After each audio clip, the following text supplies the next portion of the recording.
Hola, soy Jorge Eliezer Gómez, investigador de la psicopedagogía, escritor, conferencista, y les voy a estar guiando en el desarrollo de este video curso Pedagogía de la Lectura Comprensiva.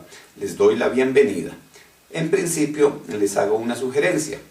Eliminen cualquier elemento que los pueda distraer, televisor encendido, radios, etc. Siéntense cómodos, la espalda recta. Respiren profundamente para que su cerebro reciba buen oxígeno y pueda disponerse a un mejor proceso de aprendizaje. Les doy la bienvenida, espero que lo disfruten y que todos le saquemos mucho provecho. El primer tema que vamos a tratar hoy es acerca de las razones que nos indican que debemos revisar la forma como se está enseñando a leer en Colombia. Los índices de lectura en nuestro país no son muy alentadores. Cada que se hace un nuevo estudio se denuncia que continúan siendo muy bajos, alrededor de un libro por habitante al año. Esto está agravándose en la era de la información, donde los requerimientos de lectura se hacen todavía mayores. Encontré en un periódico local del día jueves 30 de junio de 2011, el ADN, una nota bien pertinente que me voy a permitir leer, es muy breve. Mal en lectura de páginas web. Estudiantes no lo hacen bien. Los estudiantes colombianos están por debajo del promedio de los países de la Organización para la Cooperación y el Desarrollo Económico en su capacidad lectora de textos en Internet, según lo reveló ayer el Programa de Evaluación Internacional de Estudiantes PISA de este organismo. De los 65 países que participaron en el estudio principal de PISA 2009, 19 aplicaron en esta prueba de lectura electrónica. De Latinoamérica, solo Chile y Colombia hicieron parte de este grupo. Frente a una media de 499 puntos, el país obtuvo 368, mientras que Chile alcanzó 435. En Colombia fueron evaluados 1.500 estudiantes de 140 colegios del país y en edades de 15 años. Según PISA, solo 1 de cada 1.000 jóvenes colombianos es capaz de localizar información relevante en los sitios web y evaluar su utilidad para responder adecuadamente preguntas relacionadas con situaciones no familiares y en las que existe alguna ambigüedad o los formatos de los textos son variados. Siempre se ha hablado de los bajos índices de lectura que tenemos en Colombia. Se han hecho campañas en todos los sentidos para tratar de mejorar, pero pocos se han focalizado a mejorar la forma como se enseña a leer. No hemos querido darnos la pela de averiguar si en la misma metodología radica el problema.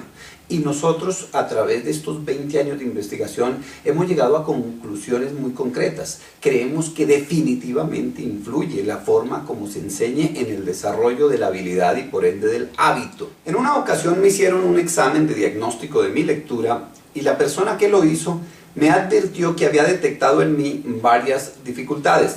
La primera era que yo leía silábico. Segundo, que yo vocalizaba todo lo que leía a pesar de que leyera solo para mí. Tercero, que hacía regresiones sobre el texto. Y cuarto, que la comprensión estaba muy baja. Estando en la universidad, esto sonó un poco extraño porque, ¿y entonces cómo es que uno ha pasado por todo un proceso de primaria, bachillerato, y luego al llegar a la universidad me dicen que prácticamente yo no sé leer? Pues la persona que me estaba haciendo el diagnóstico, para tranquilizar mi natural angustia, me dijo que no me preocupara porque eso le estaba pasando a casi todo el mundo y que no tenía que ver ni con el coeficiente intelectual ni con que uno fuera bruto, sino principalmente con que le habían enseñado a leer de forma equivocada. Al indagar un poco más, encontré razones un poco justificadas para entender que ellos tenían razón. Pero la pregunta que surgió fue, ¿cómo hago para que a mis hijos no les enseñen de esa manera? Es decir, que aprendan a leer mal. Y allí no hubo respuestas. Ahí nace mi intención de empezar a investigar para hallar alguna forma que permitiera que mis hijos desarrollaran el hábito, porque yo ya estaba entendiendo lo necesario que iba a hacer. Pues años más tarde, cuando nace Valeria, ya teníamos unas investigaciones hechas con mi esposa y decidimos practicar en casa una metodología que rompe con algunos patrones culturales y que pone a prueba unas estrategias bastante interesantes que habían planteado autores anteriormente. A los 2 años y medio ya Valeria, mi hija, sabía leer. Leía sola sus cuentos. De manera que lo repetimos con Nicolás y también fue muy pronto que afloró en él la habilidad lectora. Hoy día ya tienen 14 años Valeria, 12 años Nicolás y confieso que son habituales lectores. La lectura para ellos no es ningún trauma, les encanta, la practican y eso mismo ha permitido que los procesos académicos sean más fáciles de asimilar. Entonces, habiendo encontrado todas estas razones, no entendemos por qué callar y por qué no contarle a la gente que existen mejores formas de lograr mejores resultados. En 1957, el Dr. Glendoman empezó a publicar sus trabajos alrededor de la investigación que hizo para demostrar que los bebés podían aprender a leer.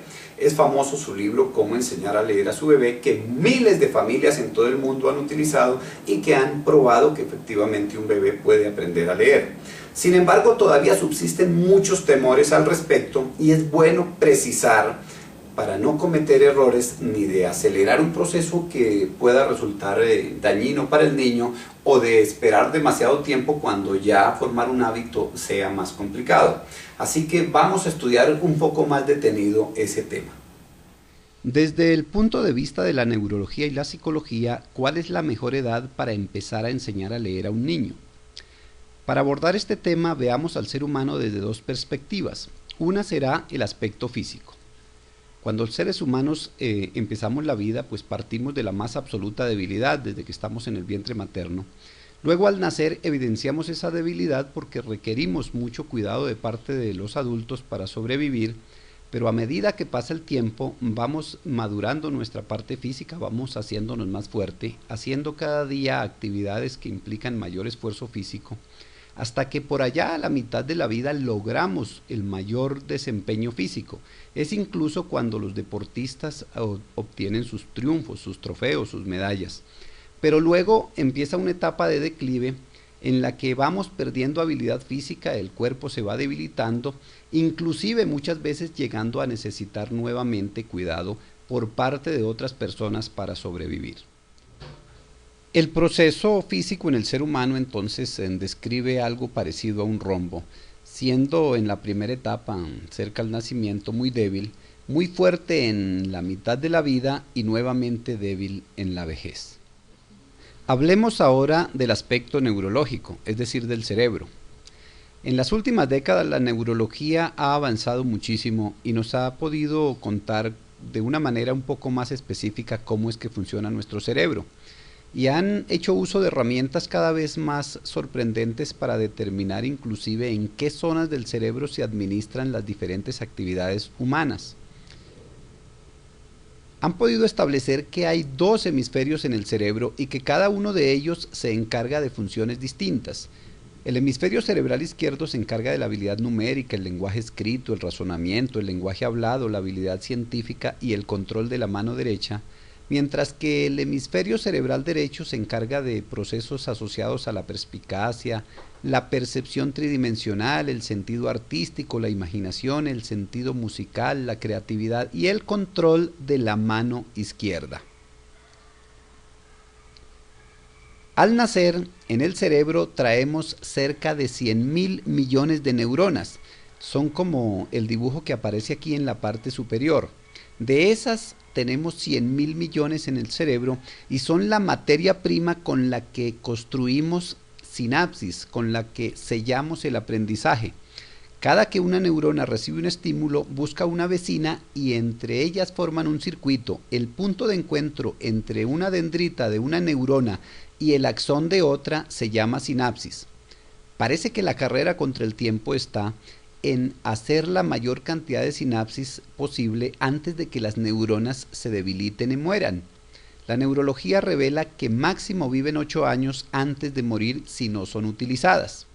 Ahora veamos estos 2 aspectos contrastando el uno con el otro. De un lado tenemos la parte física en la que partimos de la absoluta debilidad, Vamos fortaleciéndonos hasta que a la mitad de la vida somos muy fuertes y luego empieza un proceso de debilitamiento hacia la vejez. Pero a nivel cerebral, la capacidad de aprendizaje marca otro rumbo. Empezamos con una gran capacidad de aprendizaje gracias a que contamos con 100.000 millones de neuronas libres y dispuestas a unirse en sinapsis para aprender cualquier cosa que se presente como estímulo. A medida que pasa el tiempo, esa capacidad se va reduciendo paulatinamente por dos razones.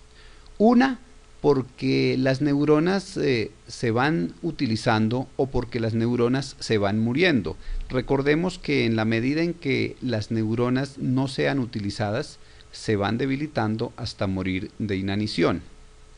La segunda razón es que nos llenamos de taras mentales, de bloqueos psicológicos, de ideas negativas que nos impregna el medio ambiente que nos rodea y que son ideas limitantes que nos van reduciendo la capacidad de aprendizaje. Es aceptar que no somos muy buenos para aprender y ese es otro elemento que reduce la capacidad de aprendizaje. Ahora vamos a estudiar las 4 competencias comunicativas que todo ser humano desarrolla en la primera infancia para prestarse a un proceso de formación académica. La primera habilidad comunicativa que desarrollamos es la de oír y ocurre desde el 5.º mes de gestación. Es posible escuchar desde esa tierna edad porque la función de oír es una actividad netamente cerebral, no requiere esfuerzo físico. Pero de ella se desprende una habilidad comunicativa complementaria que ocurre más tarde, que es la de hablar. Y hablar sí requiere que por lo menos hayan pasado 10 meses o un año para que el niño empiece a decir las primeras palabras, papá y mamá, porque para poder hablar sí necesitamos hacer uso de partes físicas, el diafragma, los pulmones, las cuerdas vocales, la lengua, los músculos de la cara, en fin. Pues en el tiempo no se dan simultáneas, sino que primero acumulamos y acumulamos sonidos que después nosotros reproducimos. La función de oír es clave para desarrollar la segunda. De hecho, si un niño nace sin poder oír, pues tampoco podrá hablar. Dejemos esa premisa ahí clara porque más tarde nos va a servir para reforzar otra idea. La tercera habilidad comunicativa que desarrollamos es la de leer.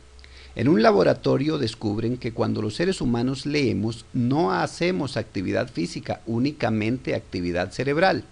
El cerebro utiliza los ojos para transmitir imágenes que se encuentran escritas y allá arriba en el cerebro se les da una interpretación y se les asocia como una imagen con una idea preconcebida. Pero la función de leer conduce a una cuarta habilidad comunicativa que es la de escribir. Para escribir sí necesitamos aprestamiento motriz. La motricidad empieza en una fase gruesa y termina en una fase de motricidad fina. El aprestamiento debe ser riguroso, debe ser bien guiado para que el niño pueda hacer bien los trazos. Pero indudablemente si el niño previamente no ha aprendido a leer, él no puede escribir. Se facilita más el proceso escritor si ya sabe leer. Y es una ventaja poder hacerlo previamente. Por eso sugerimos divorciar la palabra lectoescritura y utilizar en tiempos distintos cada una de las dos habilidades. Primero enseñar a leer y después el niño, cuando completa su proceso de aprestamiento motriz, podrá escribir mucho más fácil. La diferencia está dada porque leer es función cerebral mientras que escribir también es función física y ahí recordamos la premisa que habíamos dejado pendiente. No se puede escribir si no se sabe leer. Intenten ustedes escribir con el dedo de su mano en el aire la palabra casa en japonés. Ya pudieron haber percibido lo difícil que es escribir algo que yo no tengo como imagen en la cabeza, pues al niño le pasa lo mismo. Si él no sabe leer, no podrá escribir. Ahora ocupémonos de estudiar el tema psicológico. La psicología dice que a los 4 años ya un niño construyó el 50% de su personalidad y que a los 8 años ya el 80% de ella está consolidada. Pues la misma psicología dice que los hábitos que más perduran en el ser humano son los que construye en la primera infancia.